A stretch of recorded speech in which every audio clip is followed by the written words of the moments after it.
Hello guys, आज मैं एक नया क्वेश्चन लेकर आया हूँ PYQ सीरीज में मैग्नेटिज्म चैप्टर से बैड सर्वेंट लॉ पे। तो आज का हमारा जो क्वेश्चन है वो है ये, ठीक है।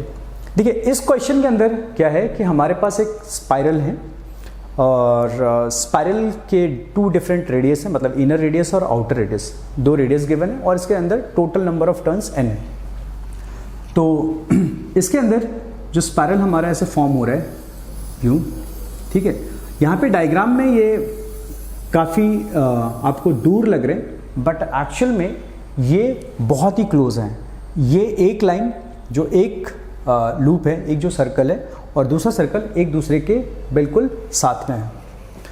तो ठीक है, और हर एक टर्न में करंट I फ्लो कर रहा है। तो हमारे जो सारा का सारा पैरामीटर गिवन है वो n total number of turns है, ठीक है, टोटल नंबर ऑफ टर्न्स है, और I current through each loop है ना, वो हमारा करंट है। और इनर रेडियस हमारा है A एंड आउटर रेडियस है B, ठीक है। अब एक्चुअली इस क्वेश्चन को करने के लिए क्या चाहिए हमें? देखिए, हमारे पास वैसे तो सर्कुलर लूप की वजह से, सर्कुलर करंट कैरिंग वायर की वजह से मैग्नेटिक फील्ड निकालने का फॉर्मूला है, और वो फॉर्मूला ये है मैग्नेटिक फील्ड का एक्सप्रेशन जो होता है mu naught I divided by 2 times radius. ये हमारा मैग्नेटिक फील्ड का फॉर्मूला है, प्रोवाइडेड कि उस रिंग का एक ही रेडियस होना चाहिए। रिंग होना चाहिए एक सिंगल रेडियस वाला रिंग, मतलब यहाँ पे अगर हम इसको रिंग बोल ही नहीं सकते, ये हमारा स्पाइरल है जिसमें वेरिएबल रेडियस है, मतलब इनर रेडियस कुछ और है और आउटर रेडियस कुछ और है, मतलब A से लेकर B तक इनफाइनाइट रेडियस पॉसिबल है। आप इस फॉर्मूले में कौन सा रेडियस रखोगे, है ना, यहाँ पे एक प्रॉब्लम है। तो बेसिकली हमारे पास जो हमारा टूल है वो यही है, बट ये टूल डायरेक्टली इसमें फिट नहीं हो रहा है, राइट। तो क्या करें? तो हमें इस स्पाइरल को ऐसे देखना चाहिए कि ये spiral infinite number of turn से, यानी कि सर्कुलर कॉइल से बना है। बहुत सारे यहाँ पे हालांकि नंबर ऑफ टर्न्स दे रखा है, n is the number of turns, तो n टर्न से बना है और इसकी वजह से इसका रेडियस वेरी कर रहा है। तो we can not apply this formula here directly. So इसका सोल्यूशन क्या है, इसका तरीका क्या है, क्या वो तरीका है जिससे मैं इसको सॉल्व कर सकता हूँ? तो हमें ऐसा सोचना चाहिए, हमें सोचना चाहिए कि इसके अंदर कोई भी एक आर्बिट्रेरी रेडियस का एक लूप एज्यूम कर लो, ठीक है, और उस लूप का रेडियस आप ना तो A ले सकते हो ना ही B ले सकते हो, उसके बीच में कोई भी वैल्यू हो सकती है ना, इसलिए इसको क्या बोलते हैं, आर्बिट्रेरी रेडियस का, ठीक है जी। तो हमने क्या करना है, एक कोई भी वेरिएबल ले लेते हैं, x वेरिएबल का मतलब x रेडियस का आप इस पे एक सर्कल ड्रॉ कर लो।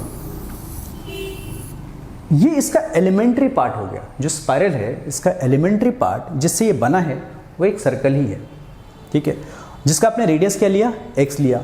लेकिन जब भी हम कोई एलिमेंट्री पार्ट लेते हैं ना, तो उसमें क्या करते हैं, उसमें हमें, जैसे आपने एक सर्कल लिया, तो जब भी आप सर्कल लोगे ना तो सर्कल की कुछ विड्थ लोगे, आप सर्कल विदाउट विड्थ नहीं ले सकते, ठीक है, क्योंकि अगर विड्थ नहीं होगा तो नेक्स्ट सर्कल भी अगर ऐड होगा तो वो उसको विड्थ नहीं दे पाएगा, है ना। जो इतनी विड्थ हुई है बिना थिकनेस के विड्थ थोड़ी हो सकती है, नहीं हो सकती। तो हम लोग क्या करेंगे कि इसमें ये जो हमारा जो एक आर्बिट्रेरी रेडियस का जो हमने सर्कल लिया है या लूप लिया है, उसकी जो थिकनेस है, उसकी थिकनेस है, उसको हमने कैसे लेना है, dx। तो x रेडियस है और dx उसकी विड्थ है, ठीक है जी।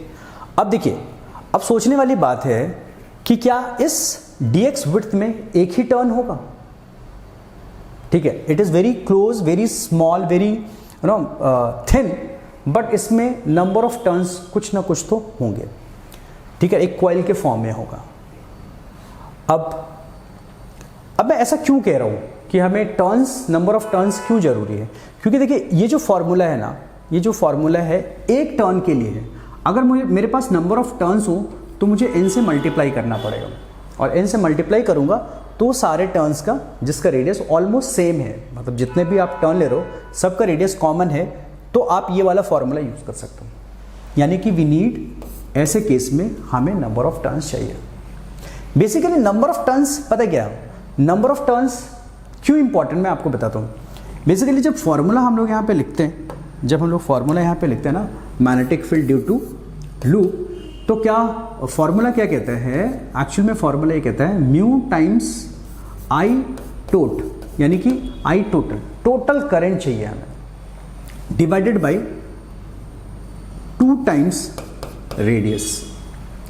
अब टोटल करंट के लिए क्या करना पड़ेगा, अगर एक टर्न है तो उसमें करंट आई लोगे, अगर 2 टर्न्स हैं तो टोटल करंट क्या हो जाएगा, 2i हो जाएगा, और अगर 3 टर्न्स हैं तो 3 हो जाएगा, एंड सो ऑन, है ना। हमें उस करंट को मल्टीप्लाई करते रहना, जो एक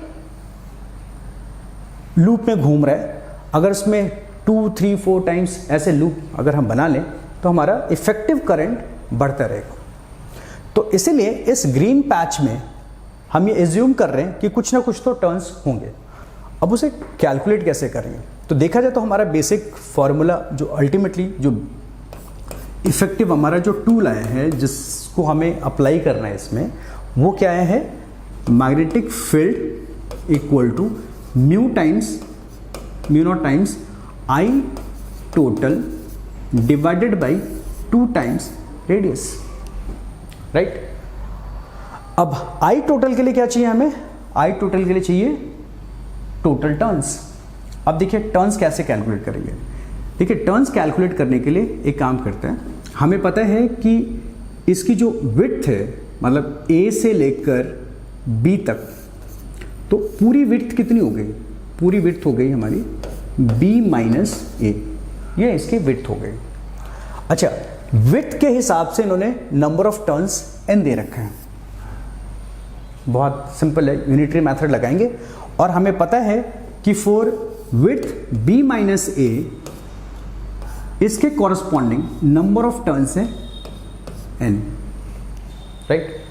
तो अगर बी माइनस ए विड्थ है तो टर्न्स एन है, तो यूनिट विड्थ होगा, है ना, तो इसके नंबर ऑफ टर्न्स कितने होंगे भाई, यूनिट के लिए क्या हो जाएगा, बी माइनस ए से डिवाइड करूंगा, बी माइनस ए, ये हो गया एक यूनिट विड्थ में इतने नंबर ऑफ टर्न्स होंगे।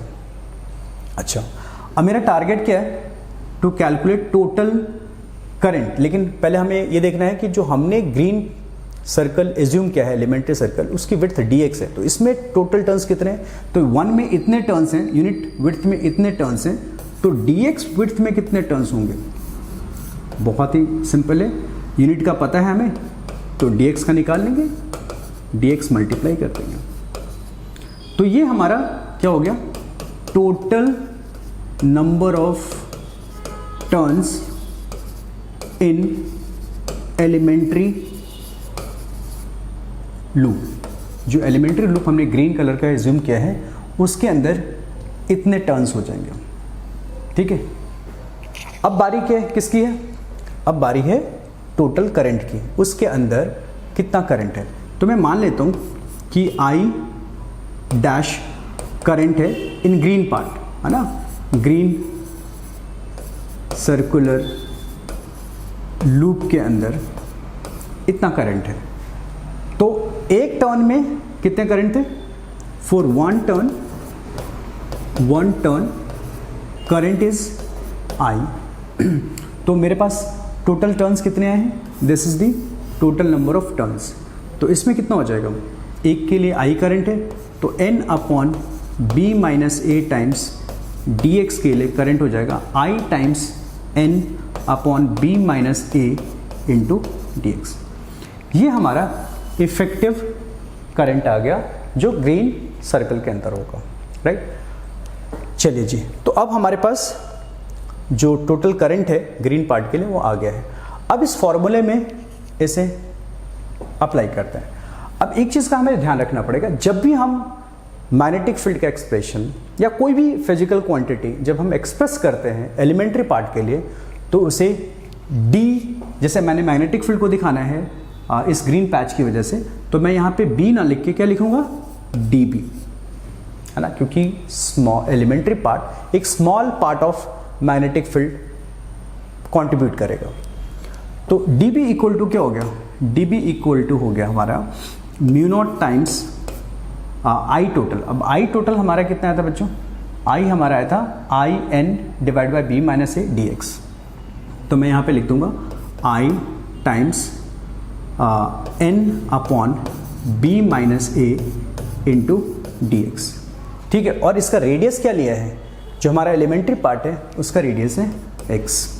तो मैं यहाँ डिवाइडेड बाई 2 एंड रेडियस की जगह लिख दूंगा एक्स। तो ये हमारा magnetic field due to elementary part हो गया, ठीक है ना। अब एलिमेंट्री पार्ट ऐसे ऐसे बहुत सारे क्या हैं, एलिमेंट्री पार्ट्स हैं जिससे ये हमारा स्पाइरल बना था। तो मैं क्या करूँगा, नेट निकालने के लिए इसे इंटीग्रेट कर दूंगा डी बी, है ना, और ये म्यू नॉट जितने भी कांस्टेंट हैं उसको पहले बाहर निकाल लेते हैं, बी माइनस ए 2, ठीक है, डी एक्स ओवर एक्स, और मैंने इसे इंटीग्रेट कर दिया। और आपको पता है कि ग्रीन जो हमने एलिमेंट्री पार्ट लिया है इसका स्मॉलेस्ट रेडियस क्या हो सकता है, स्मॉलेस्ट जो सबसे छोटा एलिमेंट्री पार्ट लेंगे जो जिसका रेडियस स्मॉलेस्ट रेडियस वाला जो एलिमेंट्री पार्ट होगा उसका रेडियस होगा ए, और जो लार्जेस्ट एलिमेंट्री लूप बनाऊंगा उसका रेडियस होगा बी। तो हमें क्या करना है, यहाँ पे रेडियस की जगह जो इसका जो लिमिट है, lower limit A and upper limit B लिख देना है, ठीक है।